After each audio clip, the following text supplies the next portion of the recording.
Hello guys, welcome to our channel crick gossip. So আজকে আমরা IPL 2024 এর match number 64 Delhi Capitals versus Lucknow super জায়ান্টের post match show নিয়ে আলোচনা করব। তো গাইস, চলো এবার শুরু করি। দিল্লি ক্যাপিটালস ফার্স্ট ইনিংসে ব্যাটিং করতে এসে ইন টোটাল তারা 208 রান করছে, 4 উইকেট হারাইয়া। তাদের তরফ থেকে ম্যাকগার্ক যে নাকি প্রত্যেক ম্যাচেই বোম ব্লাস্টিক স্টার্টিং দিতেছে, বাট আজকের ম্যাচে পারছে না। তো 0 রানে আউট হয়ে গেছে গা। তবে তাদের অভিষেক পোরেল 58 করছে 33 বলে, শাই হোপ 31 রান করছে 27 বলে, ঋষভ পান্ত 33 রান করছে 23 বলে, আর স্টাবস 57 রান করছে 25 বলে। যে এবার আইপিএল 2024 এর দিল্লির হইয়া লাস্ট মানে লোয়ার ডাউনে খুব ভালো রান করছে, ইভেন কন্ট্রিবিউশন খুবই ভালো, মানে উইনিং কজে গেছে হেনার রানডি। তবে এলএসজির তরফ থেকে বোলিং ডিপার্টমেন্টে একমাত্র নবীন উল্লাহকেই একটু ভালো বল করছে, যে নাকি ভালো বলতে অ্যাকচুয়ালি কোয়া যায় না। জাস্ট 2 উইকেট নিচে 51 রান দিয়ে, আর বিষ্ণু নিচে 1 উইকেট দিছে 26 রান দিয়ে। তো এলএসজি এই রানটা চেস করতে হয়েছে, সেটা ইন টোটাল 180 রান করছে, 9 উইকেট হারায় তারা চেস করতে পারছে না। তাদের ওপেনিং পার্টনারশিপ প্রথমেই আজকেও ফেল। কে এল রাহুলও রান করতে পারছে না, কুইন্টন ডিককও রান করতে পারছে না। জাস্ট নিকোলাস পুরান 61 করছে 27 বলে। আর তার বলার আরশাদ খান 58 করছে 33 বলে। আমরা এর আগে গত লাস্ট সিজনে দেখছি খুব ভালো ব্যাটিংও করতে পারে, ইভেন ভালো বলও করে। আহ, দিল্লির হয়ে আজকে বোলিং খুব ভালো করছে ঈশান শর্মা, 3 উইকেট নিয়েছে 34 রান দিয়ে। বাট আর বাকিরা সবাই 1 উইকেট করে সবাই নিছে। তো বাইরে আজকের ম্যাচটা দেখা, দিল্লি ক্যাপিটালস আর এলএসজির ম্যাচটা দেখা তোমরা কি মনে হয়েছে? টস তো আজকে এলএসজি জিতছে, কারণ লিগ আজকে মাস্ট উইন গেম। যদিও Delhi Capitals must win game আছিল, কিন্তু দিল্লি ম্যাচটা জিতলো তার যে একটা রান রেট ডাউন হয়েছে। জিতলো বেশি দূর আগাতে পারলো না, হলে যদিও ম্যাচটা তো জিতে গেছে। কিন্তু এলএসজি যদি ম্যাচটা আজকে জিততো তাহলে আহ, Chennai Super Kings, Sunrisers Hyderabad, তারপরে আরসিবি তার লিগে একটা হেডেক থাকলো। বিশেষ করে হায়দ্রাবাদ আর সিএসকে লেগে। তো টেস্ট ফার্স্ট ব্যাটিং এ ব্যাট করতে আসে আজকে দিল্লি। তো জিতছিল আজকে এলএসজি। তো ফার্স্ট আজকে ম্যাকগ্রা যে একটা বিস্ফোরক স্টার্ট দেয় আজকে ফ্লপ, যদিও এটার আউট হওয়ার পিছনে কিন্তু কে এল রাহুলের ক্যাপ্টেন্সির আজকে বিরাট অবদান আছিল। ফার্স্ট আজকে বল দিছে আশাদ খান রে, যে জায়গায় অনেকেই পেতেছিল মসিন খান রে বল দেওয়ার কথা, ঠিক আছে, কিন্তু যে জায়গায় ফিল্ড প্লেসমেন্ট লাগাইছে, আহ, মানে ফার্স্ট এরকম ফিল্ড ফিল্ড প্লেসমেন্ট থাকে না নর্মালি স্টার্ট মানে ফার্স্ট ওভারই। আর ওই জায়গায় ইহা শর্ট খেলছে, ওই জায়গায় ইহা খেতে হচ্ছে জিরোতে। তারপরে অভিষেক পোরেল সে হোক একটা দারুণ পার্টনারশিপ করতেছিল। তো তারা দুজন ভালো খেলছে। অভিষেক পোরেল, হ্যাঁ, সম্ভবত 21-22 বলে 50 করে লেছিল, কিন্তু লাস্টে এবারে 50 করার পরে স্লো হয়ে গেছে যখন স্পিনার চাইছে। বিশেষ করে রবি বিষ্ণু ভালো বল করছে আজকে, 4 ওভারে 26 রান, 1 উইকেট। যে জায়গায় আহ, দিল্লির স্কোর 208 রান, ওই জায়গায় রবি বিষ্ণু মাত্র 4 ওভার 26 রান দিয়েছে। অভিষেক পটেল আউট হওয়ার আগে রানটা একটু স্লো হয়ে গেছে। ঋষভ পান্ত সেটাও স্লো খেলছিল, লাস্ট মোমেন্টে হেও একটু অ্যাটাক করছে। আহ, একটা টাইম হয়েছিল 15 ওভারে মনে হয় দিল্লির 135-এর মতো রান আসলো। যে জায়গায় তারা পাওয়ার প্লেতে ভালো রান করছিল, পাওয়ার প্লেতে 6 ওভারে 73 রান। এরপরে রানটা একটু স্লো হয়ে গেছে, কিন্তু লাস্ট লাস্টে স্টাফস আবার ভালো ফিনিশ করছে। তো 208 রান, এটা চেস করতে গেলে ওপেনার ভালো খেলতে লাগবো। আর সবাই ভাবছে যে আজকে কে এল রাহুল, লাস্ট যে একটা ইনসিডেন্ট হয়েছিল তার সাথে, আজকে কে এল রাহুল দিল্লির পিচটাও ব্যাটিং ফেভারে থাকে, ভালো খেলার সবাই আশা রাখছিল, কিন্তু কে এল রাহুল ফ্লপ। ডিককি পুরা সিজনই ফ্লপ, একটা ইনিংস মনে জাস্ট ভালো খেলছে। তারপরে তারা টপ অর্ডার তো ফ্লপ, টপ অর্ডার 4টা ব্যাটসম্যান 4টা ব্যাটসম্যান ফ্লপ। স্টোয়নিসও কি শট মারতে গিয়ে আউট সেটা বুঝলাম না। অক্ষয় প্যাটেল আইছে, অক্ষয় প্যাটেল সম্ভবত 5 নম্বর ওভারে বল করতে আসে, ফার্স্ট বলেই স্টেপ আউট করে মস্ত গেছে, stumping out. Deepak Hooda zero. তারপরে নিকোলাস পুরান, হ্যাঁ, পাগলের মতন ঘুরাইতেছিল, মানে লাগলে লাগছে না লাগলে না, কিন্তু যে যেই জায়গায় হ্যাঁ নামছে কিছু করার নাই। যদি ডিফেন্স মেরা মেরা খেলতো মেবি 160 150-তে অল আউট হয়ে গেল, তো হ্যাঁ চান্স নিয়েছে, ভালো খেলছে। পুরানের পরে যে আর একটা ব্যাটসম্যান কুণাল পান্ডিয়া 18 বলে 18 বছর, কুনাল পান্ডা যদি 18 বলে 30-35 রান করতো তবু ম্যাচটা আরো ক্লোজ যাইতে পারতো। হ্যাঁ, লাস্ট পর্যন্ত 19 রানে হারছে ঠিক আছে, কিন্তু লাস্টে আরশাদ খান যে ইনিংসটা খেলছে ওটা তো ব্লাইন্ডার, মানে কি আশা রাখছে না যে এই জায়গা থেকে এরকম ইনিংস খেলবে। তো দিল্লি লাস্ট পর্যন্ত ইজিলি জিততে গেছে।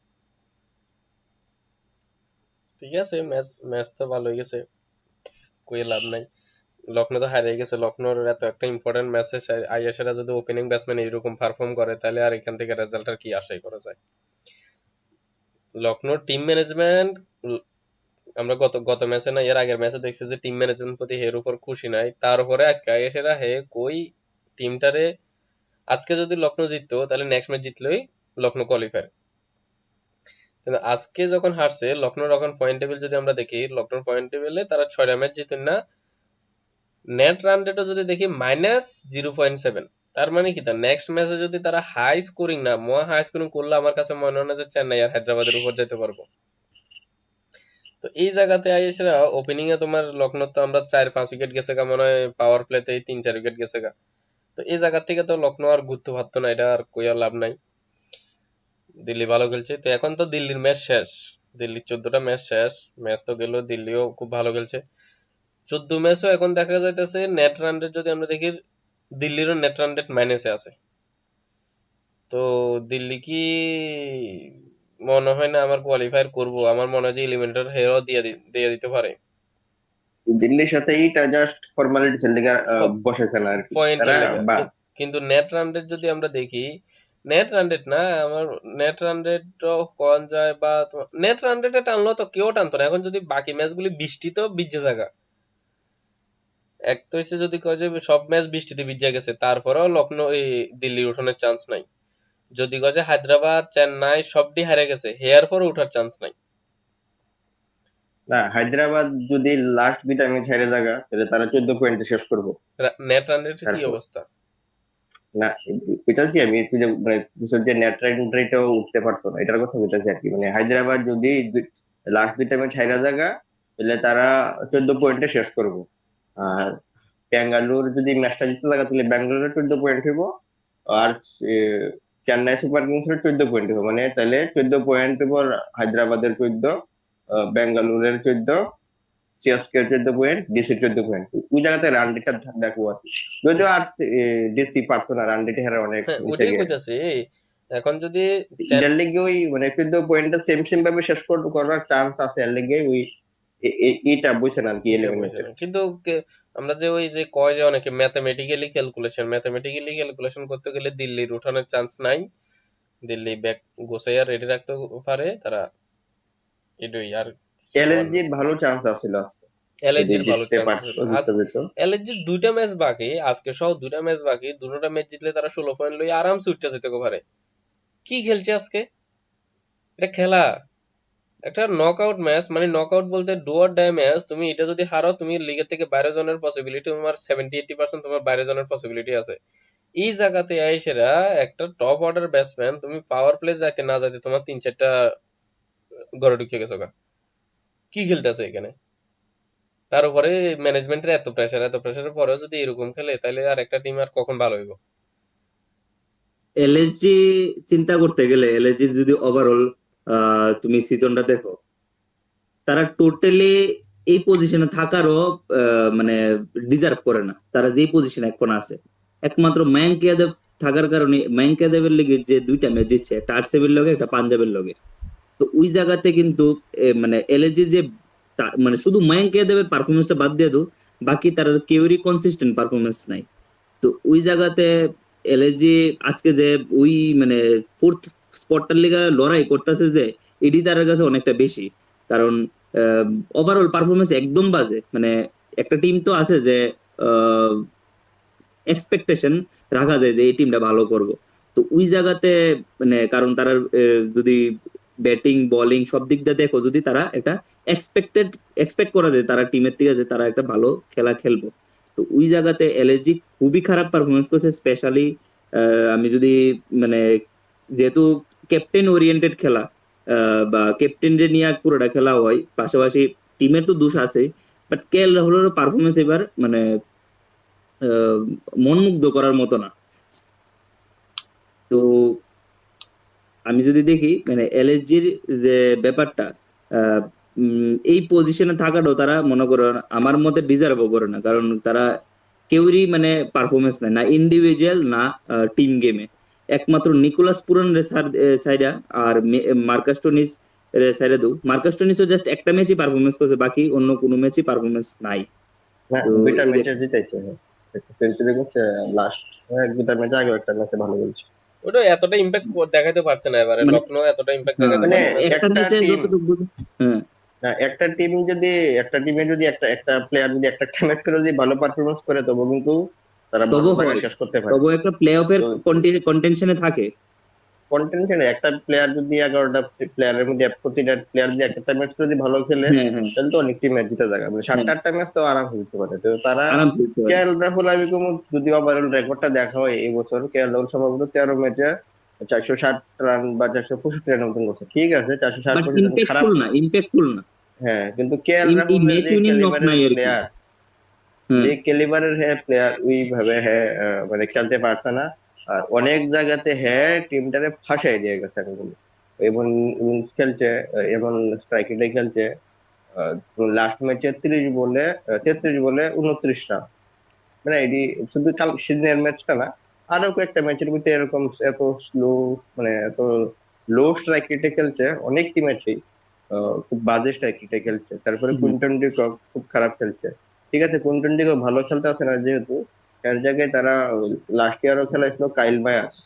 কাইল Mayers last season de Kock absent থাকাতে ফার্স্ট 6-7 ম্যাচ খেলছে, ভালো খেলছিল।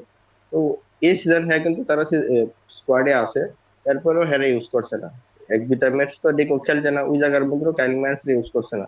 ওয়েস্টন টার্নার ইউজ করছে একটা ওপেনিং, কি আর কি কুলকার্নিরে নামাইছে। আর্শিন তো কুল করে কেন। হ্যাঁ, তো ওই রকম ভাবে তারা ইউজ করতে পারছে না। আর তারা নাম্বার 3 দেবদূত পাডিক্কাল ফ্লপ, এরপরে হ্যাঁ ইউজ করে গেছে। লাস্ট মোমেন্টে না তারা স্টয়নিস রে, মানে অনেক টিমের ফ্লপ করাতে স্টয়নিস রে নাম্বার 3 ইউজ করছে, নাম্বার 4 থেকে 3 আনছে। তারপরে স্টয়নিস এরকম প্লেয়ার প্রতিটা ম্যাচ তো ভালো কেউই খেলতে পারছে না এমন জায়গাতে নেমে। তো হ্যাঁ যে যে কয়েকটা ম্যাচ খেলতে, দুইটা ম্যাচ তো হ্যাঁ জিতাইছে স্টয়নিস। হুম, আর বাকি মায়াঙ্ক যাদব, এত এটা মিস্ট্রি। দুইটা মিষ্টি। ম্যাচ খেলছে, দুইটা ম্যাচ জিতাইছে, এরপরে ইনজুরি হয়ে গেছে, আবার এসে ফার্স্ট ওভার করে ইনজুরি হয়েছে। তো এটা এরকম, তার বলাররাও মোসিন খান ইনজুরি হয়ে যেত গা, রবি বিষ্ণু ওয়ার্ল্ড কাপ কন্টেনশনে আসছিল, মানে সেই পারফরমেন্স করতে পারছে না। নাবিনুল্লাহ ভালো বল করছে, এরপরেও হেরে ড্রপ দিয়া অন্য বোলারে ট্রাই করছে। তো তারা ওই ইয়াশ ঠাকুর, তো মানে আপ ডাউন, কনসিস্টেন্ট ভালো পারফরমেন্স কিছু নাই কারো, করতেছে না। মেইন হচ্ছে কনসিস্টেন্ট এটাই। পারফরমেন্স নাই। আর সব জাস্ট থেকে ক্যাপ্টেন যদি ভালো না খেলে, তাহলে প্লেয়াররাও কনফিডেন্স পাইতো না। প্লেয়াররাও কনফিডেন্স পায় না। আর এটাই তুমি যেটা কইছো যে কেএল রাহুলের ব্যাপারটা, কেএল রাহুল অনেকটি ম্যাচ ফাঁসাই দিয়ে গেছে। এই ফাঁসানোর কারণে অনেক মানে যে লোয়ার ডাউনে যে ব্যাটসম্যানরা আছে তারা এটা রিকভার করতে পারছে না অলমোস্ট। তবে একটা জিনিস দেখতে গেলে বিউটি অফ আইপিএল যদি দেখি, এত ম্যাচ খেলার পরে এত মানে প্রথম দিক থেকে দেখতে দেখতে যে এই টিমটা অলমোস্ট কোয়ালিফাইড টপ 4-এ থাকবোই থাকবোই, আজকে দেখো লাস্ট 4th পজিশনের লিগা কয়টা টিম লড়াই করতেছে হয়তো। মানে আজকের ম্যাচটার আগে 6টা টিম, মানে সরি 6টা না, 3টা থেকে 4টা টিম এই 4th পজিশনের লিগে লড়াই করতেছিল। আজকের ম্যাচের পরে দিল্লিও বাদ, এলএসজিও বাদ, বাকি রয়েছে সিএসকে, এসআরএইচ আর আরসিবি। এই 3টা ম্যাচ, 3টা টিমই এই 4th পজিশনে থাকতে পারবো। আর আর তো অলমোস্ট টুতেই থাকবো। দেখা যাক আর আর নেক্সট ম্যাচ গুলাতে কি করে। কিন্তু এই কথা কইতে গেলে এসআরএইচ এর মেবি আরো 2টা ম্যাচ আছে। যদি আর আর যদি লাস্ট মানে নেক্সট ম্যাচ গুলা যদি হাইরা থাকা, এসআরএইচও কিন্তু সেকেন্ড পজিশনে যাইতে পারে। তো ওই পজিশনে নিয়ে একটু ব্যাপার আছে, দেখা যাক তারা নেক্সট ম্যাচ গুলাতে কি করে। আইসিসি কইতাছি না যে আইপিএল এর হুম, টিমের যে ম্যানেজমেন্ট এরিয়া, যে আগের ম্যাচে যে ঋষভ পন্থের বসাই দিছে, ঠিক আছে, হুম। ওভাররেটেড বসাইছে, এটা কইছে যেমন ওই অক্ষর প্যাটেল না জানি কেডা কইছে যে একটা বলারের পানিশমেন্ট ক্যাপ্টেন করে পাইবো। না, এটা তো না না, ক্যাপ্টেন চালাই, ঠিক আছে, টিমটা তো না ক্যাপ্টেন না, চালাই। ঠিক আছে, এটা কইতাছি যে ক্যাপ্টেন না করে না, পাইবো, ঠিক আছে। প্রসেনজিৎ কইতেছে, এটা আমি কইতেছি একটু ব্রেক করতেছি।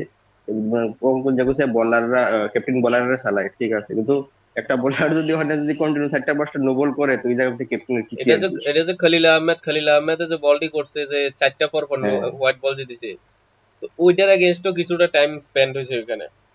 হ্যাঁ, তো তারপরে তো ওই ওই আল্লাহ করে জায়গাতে আমি তো দিছি। ওই জায়গাতে একটা খেলাতে তো হে তো আর টাইম ওয়েস্ট করছে না যে আমি দাঁড়ায় রয়েছি, আমি টিমের লোক কথা কইতাছি, আমি অন্য কাজ করছি, অন্য কাজ এমন তো করছে না। রানিং এ বল করছে, ঠিক আছে, তো এটা হোয়াইট যে বল দিছে এটা বোলিং এর পানিশমেন্ট, ঠিক আছে। এবং তো এই পানিশমেন্টের লেগে যে ঋষভ পান্তের বয়াইছে, তো এই ঋষভ পান্তের বয়ানে কিন্তু দিল্লির টিমটা উইক হয়ে গেছে, কাজ এটা এফেক্টে ওই ম্যাচ হারা গেছে। লাস্ট ম্যাচটা হারছে। হ্যাঁ, তো ওই ম্যাচটা যদি আজকে জিততো, আজকে হয়তো দিল্লি 16 পয়েন্টে থাকলো, হইলে হয়তো কোয়ালিফায়ারও করলো হইলে। হুম। তো এই একটা জিনিস মানে অ্যাকসেপ্ট কিন্তু করা একটু এই কষ্ট হয়ে কোশ্চেন যে যে কোশ্চেনটা উঠেছে, এটা একদম মানে দারুণ। কারণ শুধু ঋষভ পান্ত এরকম হয়েছে এমন না, কিন্তু আরো অনেক হুম। আরো ক্যাপ্টেনের অনেক হয়েছে। হ্যাঁ ফাইন লাগছে। এরপরে হুম। ম্যাচও বল করতে লেট হয়েছে, হুম। মানে এবার অনেক হচ্ছে যে টাইম ক্রস হয়ে গেছে, কিন্তু তার ফাইন পরে লাগছে না। তো ঋষভ পান্তেরই ক্যারে লাগছে, বাকিটার ক্যারে লাগছে না, এটা একটা কোয়েশ্চেন। তারপরে যেমন হর্ষিত রানার যে কেসটা, হুম। ফ্লাইং হুম। কিস করছে, এটা হুম। ফাইন করছে। মানে প্রথম সম্ভবত 50% ম্যাচ ফাইন করছিল, হুম। ঠিক আছে। এরপরে নেক্সট ম্যাচে যখন আবার যখন সেকেন্ড টাইম যখন ফাইন করছে, সেই ম্যাচে ব্যান করছে, সাসপেন্ড করছিল 1 ম্যাচ। ওইটা যদি খেয়াল করো, কেউ খেয়াল করছেন ওইটা, হ্যাঁ কিন্তু ফ্লাইং কিস দিছে না, দিছে না। দিছে না কিন্তু। হ্যাঁ, আইন নেশারা হ্যাঁ অধ্যাপক জাস্ট, লাগে। হ্যাঁ জাস্ট এতটুকু এতটুকু আনছিল, পরে মনে হয়ে গেছে যে পরে কিছু করছে না, পরে কি মানে অন্যভাবে এটা করছে। ফ্লাইং কিস দিছেই না। এই ম্যাচে ফাইনও করছে, প্লাস 1 ম্যাচ সাসপেন্ডও করছে। এরপরে রামনদীপ সিং কিছু ম্যাচ আগে একটা ক্যাচ ধরে একটু এগ্রেসিভ দেখাইছিল, দেখে 20% ম্যাচ সাইন করছে। তো এটি কি এর লিগা? তো এরকম তো বড় প্লেয়াররাও করে।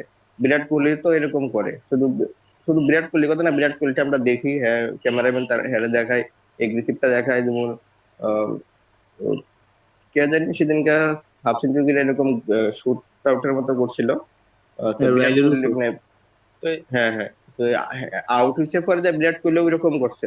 তারপরে অনেক সময় বিরাট কোহলি মানে কি কার জানি একটা প্লেয়ার, ইয়ং প্লেয়ার এরকম দেখাইছে যে মানে তো বড় প্লেয়ারের কেন ফাইন করে না, শুধু ছোট প্লেয়ারের করে। আর এরকম ঠিক আছে, হার্ষিত রানার যে ওই মায়াঙ্ক আগরওয়াল যেটা করছিল, ঠিক আছে, এটা খারাপ দেখা গেছে, ফাইন করছে। এরপরে এটা তো কিছু করছে না, ওটা লেগে কেন সাসপেন্ড করলো বুঝলাম না। হুম। আম্পায়াররা এটা তো এই বিসিসিআই বছর এবার যে এবার অনেকটা আইপিএল বিসিসিআই। নিয়ে সেটা যদি কিছু করা হয় না, যেমন আজকে একটা দেখলাম হোয়াইট বল। আরে অক্ষর প্যাটেল, হ্যাঁ হ্যাঁ পুরা মানে পা জাম্প করে রাখছে, হ্যাঁ শর্ট মারছে হেলমেটের কত উপরে। আম্পায়ার থার্ড আম্পায়ার কি কইছে, মানে বয়স থার্ড আম্পায়ার যখন কিছু করছে, তখন কিন্তু কমেন্ট্রি সাউন্ডটা অফ করে দেয়, থার্ড আম্পায়ারের কথাটাই শোনা, মানে অডিয়েন্সের শোনাইতে দেয়। ওইটার ভিতরে কি কইছে, এটা হেলমেটের নিচে আছে। আরে কোন অ্যাঙ্গেলে, মানে আম্পায়ার থার্ড আম্পায়ার কোন অ্যাঙ্গেলে দেখছে যে এটা হেলমেটের নিচে দিয়ে গেছে? তো এটি খুব বাজে। আর এই যে রুলসটি না, এই যে হোয়াইট বলের রুলসটি, এই ফালতু কতলা কিছু রুলস আনছে, এটির লেগেও তো টাইম ওয়েস্ট। এই টাইমটা কি এটা কি এক্সট্রা কোনো জায়গায় কাউন্ট হইতেছে? না, না স্টপ এটা হয়ে যাবে, স্টপ হয়ে যাবে।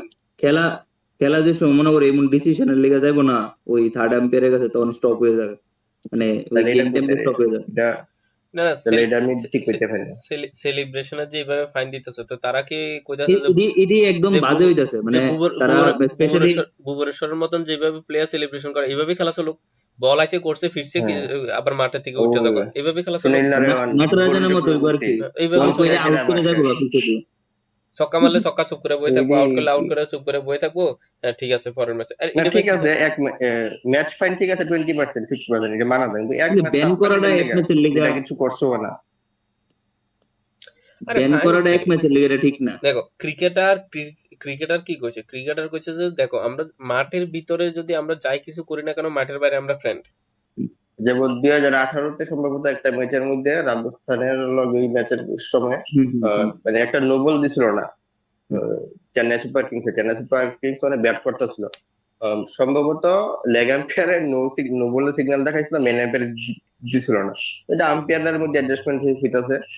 ধোনি চাইতে মাঠে ঢুকে আছে, তো তখন এটা কিছু এবং ক্রিকেটে আমি কোন সময় দেখছি না এরকম যে ঠিক আছে তখন হয় স্ট্র্যাটেজিক টাইম আউটের সময় হয়, তো এলাও আছে, কিন্তু এটা অটোমেটিক ধোনি হাইটটা ঢুকে আছে একদম, ঢুকে আম্পায়ারের সাথে গিয়ে কথা কয়ে আসছে।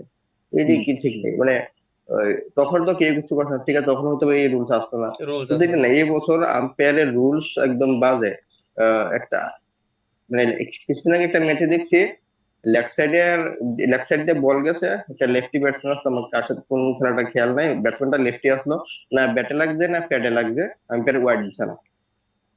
এবারে ওই যখন তো ওয়াইড লিগা রিভিউ লওয়া যায়, তো ব্যাটসম্যান রিভিউ লিছে, কোনো জায়গায় টাচ লাগছে না, এরপরেও রিভিউ মানে এটা ওয়াইড দিছে না, এবার রিভিউটাও লস।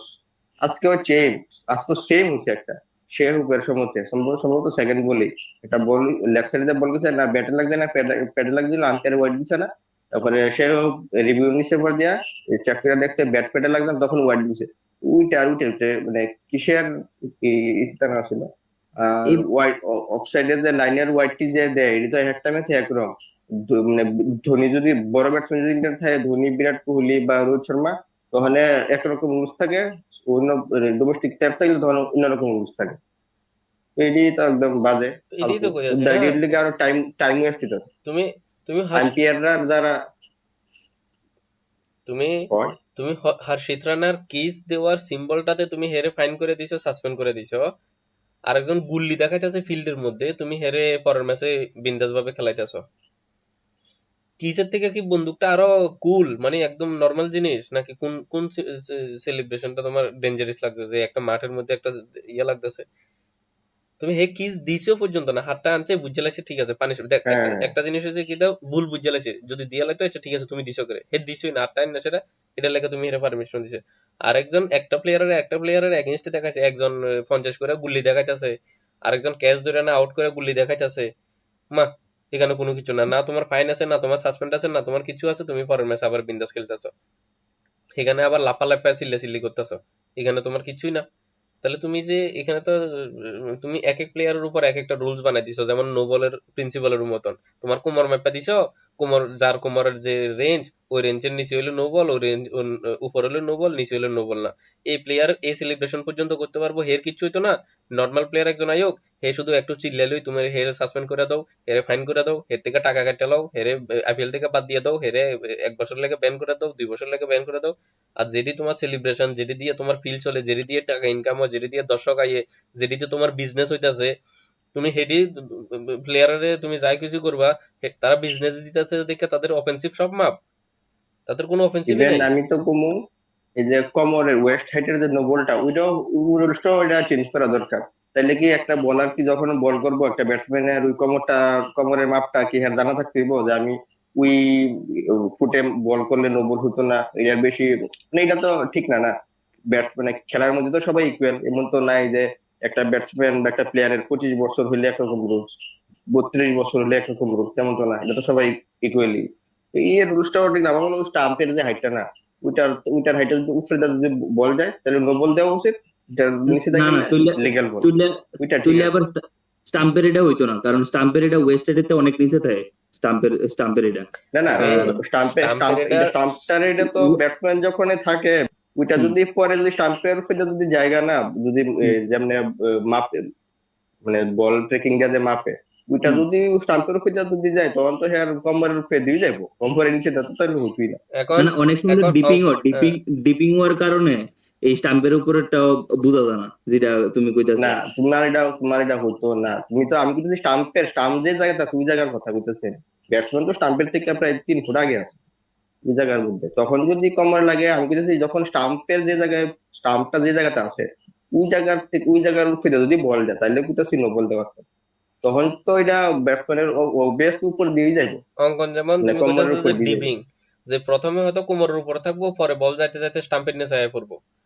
তুমি ডিপিং যদি হইতে পারে, এমন হ্যাঁ, অনেক বল হইছে, অনেক তুমি এবার যদি আইপিএল এ না না, এটা তো অনেক এরকমই স্লোয়ার হয়, বল করছে। এটার লিগে ওই লিগেলি ইলিগেলি ভেজাল দিয়ে দিতেছে, ওই তুমি স্টাম্পের ভিতরে ডাইরেক্ট ইউজ করে দিলে তাইলে আর ওইটা ভেজাল ভেজাল হতো। তুমি যদি কয়েকটা এলবি রিভিউ বা বিভিন্ন বল এলবি রিভিউ যদি দেখো, বলটা যাইতেছে একদিকে, তারা এমন ভাবে কার্ভ করে ঘুরাই দেয় আরেকটা জায়গাতে লয়ে যাবে বলটা। অনেক কেস আছে এমন, এবার ওয়ার্ল্ড কাপে এরকম হয়েছে অনেক, আমার অনেক কেস অনেকই আছে ডাউট এখন। হয়েছে। এখন অনেকটি বল দেখবা যে ডিপে গেছে, তারা কার্ভটা এমন করে দেয়, ডিপ করে সেটা খুব, তারা বলটা নিচের দিকে আয় পড়ছে, এটা নো বল না, তাদের মন মতন। থার্ড আম্পায়ার এখন অ্যাকচুয়ালি নিজের মন মতন এটা তুমি চলতেছে। যেটা কইছো, এটা তো তুমি যেটা এখন কইতেছো ওই ডিপিং এর ব্যাপারটা, কতটুকু কার্ভ করে দেখাইতেছে, এটা তো টেকনোলজির ব্যাপার। এখন টেকনোলজিতে তুমি আর আমি তুমি যেই মেজারমেন্টটা কইতেছো যে তারা অনেক কার্ভ করে দেখাইতেছে বা এটা সেইটা দেখাইতেছে, কিন্তু এটা টেকনোলজির ব্যাপার, টেকনোলজির ভিতরে এখন তুমি আর আমি কিছু কইতে পারতাম না এই জায়গাতে। এখানে কিছু তো কইতে পারতাম না, তো এটাই কইতেছি। এবার ডিপ হোক আর যাই হোক, তুমি ডিপে আনো আর আপে জানো, বল যদি স্টাম্পের উপরে লাস্টে যায় নো বল, বল যদি স্টাম্পে যায় নো বল না ভাই। এবার তুমি যদি এটাই করা উচিত। এবার কারণ তুমি যদি এবার যদি কইতে পারো যে অনেকের তো হাইট কম, হের বুক পর্যন্ত হুম, গেলেও দেখবা যে নো বল না। হ্যাঁ এখন তুমি টেম্পা বেবুমা মুশফিকুর রহিমের রে যদি তুমি বেস করে দাও, তাহলে তো হইতো না। একটা প্লেয়ারের এভারেজ আছে না, হে 5 ফুট 8 ইঞ্চি বা 9 ইঞ্চি এমন এভারেজ ম্যাক্সিমাম তারা থাকে। তো ওই যারা কম জায়গাতে হাইট আমি তারা হয়তো একটু ডিসঅ্যাডভান্টেজ পাইবো, যাদের বেশি হাইট তারা হয়তো একটু ডিসঅ্যাডভান্টেজ পাইবো।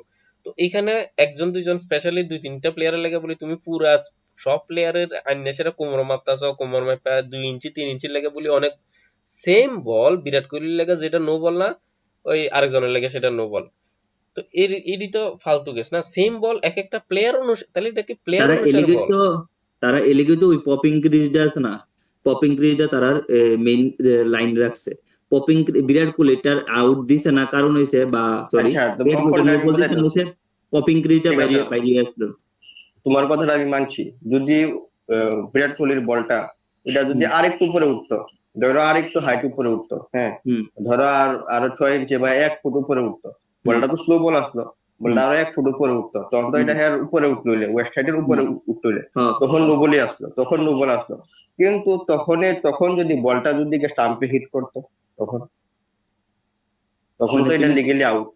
আমি কইতাছি ধরো বিরাট কোহলি মানে একটু মানে বিরাট কোহলি বলটা থেকে দূরে আছে, বিরাট কোহলি মার থেকে বলটা মিস করে লাইছে, মানে বলটা কিন্তু টাচ হয়েছে না। বলটা গিয়া ডাইরেক্ট গিয়া স্টাম্পে হিট করছে। এটা বিরাট কোহলি একদম বুকের হাইটে আইছিল, তারপরে বলটা হুম, ডিপ করে গেছে, ডিপ করে গিয়ে হুম, ডাইরেক্ট স্টাম্পে গিয়ে হিট করছে, তখন এটা কি বল হুম, হইল? এই তখন তো তো এটা লিগেল আউট বল হইল আউট। না। হ্যাঁ, হ্যাঁ, হ্যাঁ, হ্যাঁ। হ্যাঁ, কিন্তু তখন তো বলটা তো বুকের উপরে হাইটে আসলো, ওয়েস্ট হুম, হুম, ওয়েস্ট হাইটের উপরে আসলো, ওয়েস্ট, হুম, তাইলে তো ওই জিনিস অনুযায়ী এটা নোবল হওয়ার কথা না। হুম। হ্যাঁ, তাহলে তাইলে তো এটা আউট দিব না নোবল দিব? তো এটা তো তারা মানে যে নিয়ম বানাইছে, তো এটা তো আউটই হ্যাঁ, দিব। এর লেগে বুঝেছি ওই স্টাম্পের এটাতেই মেজারমেন্টটা করে মানে দরকার, যে স্টাম্পের উপর যে যদি যা, বেলসের উপর যে যদি যা, তাহলে নো বল, আর নাহলে লিগেল বল। এবার খেললে যা হইব তাই হইব। আর হ্যাঁ, এই জায়গার ভিতরে আবার আছে ওই যদি ব্যাটসম্যান যদি সামনে আয় পিছিয়ে আয়, এটা একটা রিজন আছে, কিন্তু ওই হাইটের ব্যাপারটা স্টাম্প মানে বেলসের হাইট মেনটেন রাখা দরকার। এরপর আরেকটা আম্পায়ারিং হয়েছে, যেটা ওই যে যে ব্যাটসম্যান যদি অফ স্টাম্পের পরে যদি পা থাকে, তখন হোয়াইটের রেঞ্জ জায়গা হচ্ছে হোয়াইট লাইনটা, আর যদি অফ স্টাম্পের আগে থাকে সেটা জায়গা গ্রিন লাইনটা, যেটা হোয়াইট। সেম মানে সেম না, সেম বল অনেক সময় দেখি যে ব্যাটসম্যানের অফ স্টাম্পের সোজা পা হেরে দে নো বল না, আবার সেম বল আরেকজনের দে নো বল করতেছে হোয়াইট বল না, আবার আরেকজনের দে হোয়াইট বল। তো এই জিনিসটা কিতে, এই জিনিসটা যদি হে মনে করো একটু হোয়াইট বলের এগেনস্ট এদিকে আইছে পাটা অনেক সময় অ্যাঙ্গেল হয়ে যাবে, তাহলে পাটা মাপতাছে কোন জায়গা? হে কি বাঁকা করে মাপতাছে নাকি সোজা করে মাপতাছে, না জোতাটা মাপতাছে না কোনটা মাপতাছে? কি লাগে আমি তার কথা সেম হচ্ছে ব্যাটসম্যান জায়গা ধরে খেলতে হইব, জায়গা ধরে ম্যাকডার্কের খেলতে হবে, মতো জায়গা ধরে মারবো। নাহলে তোমার 2 হাত পর্যন্ত গেলেও তোমার এটা হোয়াইট বল হইতো না। ব্যাপারটা হইছে তারা যে মানে এটা ব্যাটসম্যানরা যে জায়গাতে ইনিশিয়াল মুভমেন্ট করতেছে, হ্যাঁ, এটা তুমি যে ডিসিশনটা তুমি যে কথাটা কইতেছো, এটা আম্পায়ার ডিফার করতেছে, হ্যাঁ। মুদ্রা রুলটা হইছে একটা ব্যাটসম্যান যে জায়গাতে ইনিশিয়াল মুভমেন্ট নিতেছে, ওই ইনিশিয়াল মুভমেন্টে হোয়াইডার লাইনটা মেজারমেন্ট করা হয়, ঠিক আছে। তো ওই ইনিশিয়াল এইবার যদি মেইন ওয়াইডার লাইনের থেকে একটু বেশি হয়ে জায়গা, এরপরে যদি বলটা যাক, তখন এটা ওয়াইড। তো যাক, যেটাই হোক, আজকের ম্যাচের ডিসকাশন প্লাস পাশাপাশি যে আম্পায়ার নিয়ে আমরা এইবার ডিসিশন নিয়ে অনেকটি কথা বললাম, তো এটা এখন শেষ করছি। এখন আমরা আগামীকালকের match Rajasthan Royals versus Punjab Kings এর প্রি ম্যাচ শো নিয়ে আলোচনা করব। তো গাইজ, চলো এবার শুরু করি। কালকে তো পাঞ্জাব কিংস এর কি স্ট্র্যাটেজি থাকতে পারে, যেহেতু তারা maybe almost last match maybe. Last match একটু দিক খেলেই, লাস্ট ম্যাচ কি এটা ঠিক খেয়াল নাই, কিন্তু পাঞ্জাবের আর দুইটা ম্যাচ আছে কালকে, কালকের পরে হা- আরেকটা ম্যাচ আছে। তার হার মেন সমস্যা হলো তার প্লেইং ইলেভেন, তারা কি প্লেইং ইলেভেন নামে, এবং ইংল্যান্ডের প্লেয়ার গেছে গা, কিন্তু একটা ঠিক, আর যতটুকু নিউজ আছে, কালকে মে বি স্যাম কারণ ব্যস্ত থাকবো, মেবি, আমি কনফার্ম না এখনো। ব্যারিস্টো বুঝলাম। বাটলার গেছে গা। তবে রাজস্থান রয়্যালসের থেকে বাটলার গেছে গা। বাটলার। তো বাটলার যাওয়াতে তারা ওপেনিং স্লটে কে খেলবো এটা নিয়ে একটা কোশ্চেন মার্ক আছে, যেহেতু তার আছে, তার কাছে ব্যাকআপ আছে, বাট এই পজিশনে এসে ওই ব্যাকআপটা কাজে লাগানো টিমের লিগেও একটু প্রবলেম হয়ে যাবে গা। মানে কতটুকু কার্যকর হবে এটা একটা চিন্তার বিষয় হয়ে যাবে গা। রাজস্থান রয়্যালসের প্লেয়ারটা, যে প্লেয়ার আছে টম কোড আর কাটমো, মানে প্লেয়ারটা ডেঞ্জারাস। এর খেলা দেখছি, খুব বেতালা মারমুখী প্লেয়ার, অনেকটা উইল জ্যাকসের মতো পাওয়া যায়। মানে টি-20 ব্যাটসম্যান, হ্যাঁ টি-20 স্পেশালিস্ট, কিন্তু হুম রাজস্থান রয়্যালস আরো তারা দুইটা ম্যাচ মেবি আছে। হ্যাঁ, হুম তো যদি তারা দুইটা মানে তারা প্লে অফসে যাইব কনফার্ম। দুইটা কনফার্ম। ম্যাচে যদি যদি খেলায়, আহ, যদি হ্যাঁ ফ্লপও যদি করে, কাঠমোড়ের কথা বলতেছি, যদি ফ্লপও যদি করে, তো তবু তারা ইউজ করতে পারে আমি কোনো। আর যদি কাঠমোড়ের দিকে যদি তারা যদি না দেখে, তাহলে তার কাছে আরো অপশন আছে, যেমন ধ্রুব জুরেল ওপেনিং নামাইতে পারে, স্যামসাং ওপেনিং করতে পারে, কিন্তু স্যামসাং 3 নাম্বারে যে আহ, ভালো খেলতেছে, আমার মনে হয় না হ্যাঁ 3 নাম্বার টেস্টটা নিয়ে মানে কিছু করা দরকার। তো ধ্রুব জুরেল বেশি ব্যাটিং পাইছে না এই সিজন, তো হ্যারে যদি ওপেনিং নামাইতে পারে, আর না হলে তারা আরেকটা করতে পারে, কে কে আর এর মতো অশ্বিনরা ওপেনিং করে দিলে পারে, ফ্লুটার, যা হবে দেখা যাবে, এরকম করতে পারে, এই কিন্তু মেবি পজিশনে তারা এসে কাঠবোর্ডের দিকে যাবো। এই পজিশনে এসে মানে অশ্বিনের ওপেনিং করার তারা একটা মানে মনে হয় না করবো। অলমোস্ট ধরে রাখতে ওরা ক্যাডমোরি তারা ওপেনিং করবো, আর নয়তো বা স্যামসন স্যামসন রে তারা ওপেনিং করলে রোববেন পাউলে তারা রেগুলার চান্স দিতে পারবো যতটুকু মানে আমার ধারণা মিডল অর্ডারে। তো ধ্রুব জুরেল রে ওপেনিং করতে পারে, কিন্তু রাজস্থান কিন্তু কারণ হ্যাঁ রাজস্থান মিডল কিন্তু অর্ডারে ব্যাটিং সিরিয়াস নিতে পাইছে না লাগবে বেশি। ম্যাচটারে কালকে। এতটা হালকা ভাবে নিলেও কিন্তু হুম। এতটা ইজি হতো না রাজস্থান, যে আমরা কোয়ালিফাই করে নিছি, আমরা আচ্ছা কোনোভাবে টেস্ট টিউব করে, মানে টেস্ট টিউব করতেছি, প্লেয়াররা টেস্ট করে নি, এভাবে যদি হুম খেলে তারা কিন্তু হারলে কিন্তু রিস্ক আছে, কিন্তু হুম হুম। প্লে অফে যাবো কিন্তু থার্ড পজিশনে যাওয়ার পসিবিলিটি আছে। কেলে এদিকে যদি ইভেন কি লাস্ট ম্যাচ তো তারা হাইরে আইছে। হারে আছে রাজস্থান যদি হারে জায়গা, আর এদিকে সানরাইজার্স হায়দ্রাবাদ যদি জিতে জায়গা, হয়তো সানরাইজার্স 2 নম্বরে যেতে পারে। হুম তো লাস্ট 3টা ম্যাচ রাজস্থান হারছে। হুম কালকের খেলাটা হইব গুয়াহাটি স্টেডিয়ামে। হুম। মানে রিয়ান পারাক। রিয়াং পরাগের হোম গ্রাউন্ড। কিন্তু পাঞ্জাবের কালকে যদি তার ইংল্যান্ডের প্লেয়ার যদি অ্যাভেলেবেল না থাকে, হুম তাহলে ভেজাল আছে তারা তাহলে পুরো টিম শশাঙ্ক সিং এর প্লেইং উপর, 11 বানানো। নির্ভর হয়ে যাবো গা। আর এই তারা স্কোয়াড মিলাবো কি কেমনে? মেইন তারা শিকার ধাবনে তারা কেড়ে মানে প্লেয়ার তারা থাকতো না, শিকার ধাবন যদি কি অ্যাভেলেবেল এখনো না থাকে, ইনজুর্ড ন্যাক্স নাকি থাকতো কেউ না, জানে। স্যাম কারান থাকতো না, ঝামেলা হয়ে যেত। না আমি কইতেছি শিখর যে ধাওয়ান এখনো শিকার ধাবন কি ইনজুর্ড নেই, injured নাকি কাঁধে ব্যথা পাইছে, পায়ে রিলিজ বয়ে করে রয়েছে। দিবে।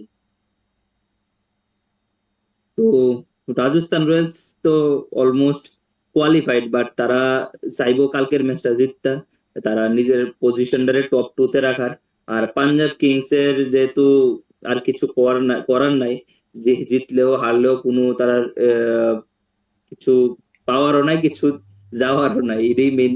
তবে পাঞ্জাব কিংস চাইবো টিমটারে একটু লাস্ট আগামী বছর যেহেতু মেগা অকশন, টিমটারে কিভাবে নতুন করে সেটেল করা যায় এটা নিয়ে একটু চিন্তাধারা করবো। শিখর ধাওয়ান যে এবার বছর পুরোটাই তো অলমোস্ট ইনজুর্ড, এক দুইটা না তিনটা চারটা ম্যাচ জানি খেলছে, এরপরে তো ইনজুর্ড। তো এখনো আপডেট পাওয়া যাইতেছে না যে শিখর ধাওয়ান অ্যাকচুয়ালি কি মানে রিকভার করছে না নি। যদি রিকভার করে থাকে তারা কেড়ে খেলাইতেছে না, এটাও একটা কোশ্চেন মার্ক থাকবো। আর রিকভার না করলে তো এজ ওয়েল এজ স্যাম কারণ ক্যাপ্টেন করতেছে। তবে পাঞ্জাব কিংস এর একটু টিমটারে নিয়ে ভাবা দরকার।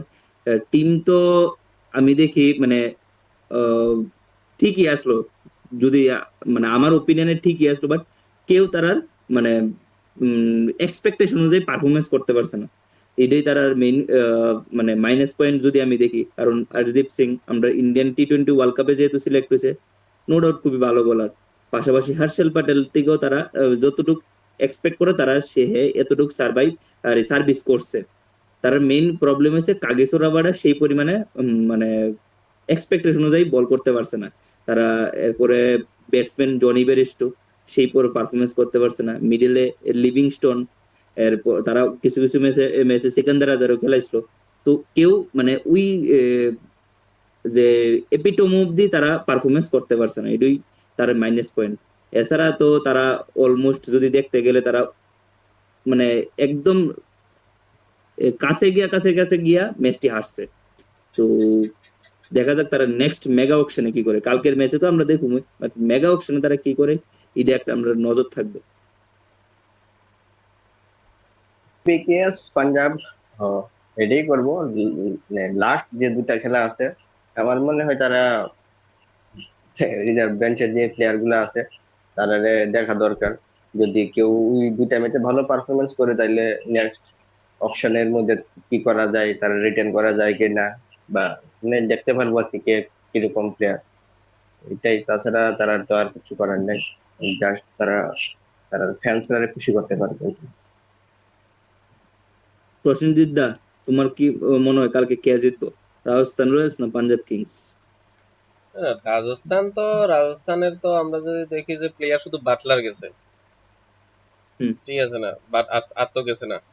তো রাজস্থান যেহেতু অনেক স্ট্রং, ঠিক আছে না, রাজস্থানের প্লাস যেহেতু আমরা দেখা যাইতেছে কালকে গুয়াহাটিতে ম্যাচ, তো তার মানে কি রাজস্থানের হোম গ্রাউন্ডে কোয়া যায় আমরা এখানে। তো ফেভারিট রাজস্থানে থাকবো, পাঞ্জাব তো এমনি তো উইক। তো আমরা পাঞ্জাবের কোন দিকে সাপোর্ট দিব, যে পাঞ্জাব মানে সাপোর্ট বলতে ওইটা না, যে মানে স্ট্রং যে কমতো, যদি পাঞ্জাবের স্ট্রং করার মতো রাস্তা নাই, প্লেয়ার নাই, কিছু নাই, ক্যাপ্টেন্সির ইয়ে নাই, অনেক প্লেয়ার যাইতেছে গা। এখানে তো রাজস্থান ফেভারিট থাকবো, রাজস্থান জিতবো। এবং রাজস্থান খুব এই মানে তারা নিজেরা এই ম্যাচটাকে খুব গুরুত্বপূর্ণ হিসেবে নিতে লাগবো, পাঞ্জাব এতটুকু গুরুত্বপূর্ণ হিসেবে নিতেও না। কিন্তু রাজস্থান তো নিজেরা গুরুত্বপূর্ণ নিতে লাগবো, কি লেগে তারা টপ টু তে থাকতে লাগবো না, কি লেগে তারা বেনিফিট পাইতে লাগবো। থ্রিতে আয় পড়লে তো শেষ, আবার এলিমিনেটর খেলতে লাগবো, কোয়ালিফায়ার খেলতে লাগবো, জিততে লাগবো অনেক কিছু। তো এই পজিশনে আইয়ে সেটা কেউ চাইতো না যে আমি এতদিন ধরে টপ ওয়ানে আছিলাম, এখন আমি টপ 3-4 এ জায়গা। তো খুব হার্ডে খেলবো, তো এই রাজস্থানে জিতবো আশা লাগতেছে, দেখা যাক কি হয়। ঠিক আছে, তো আজকের ভিডিওটা এখানেই শেষ করছি। আশা করি তোমাদের ভিডিওটা ভালো লাগবে। ঠিক এমন ভাবে বাকি টিমগুলো সম্পর্কে জানতে আমাদের YouTube channel crick gossip subscribe করুন। তার পাশাপাশি লাইক এবং কমেন্ট করে আপনাদের মতামত জানান। থ্যাংক ইউ, গুড নাইট, শুভরাত্রি।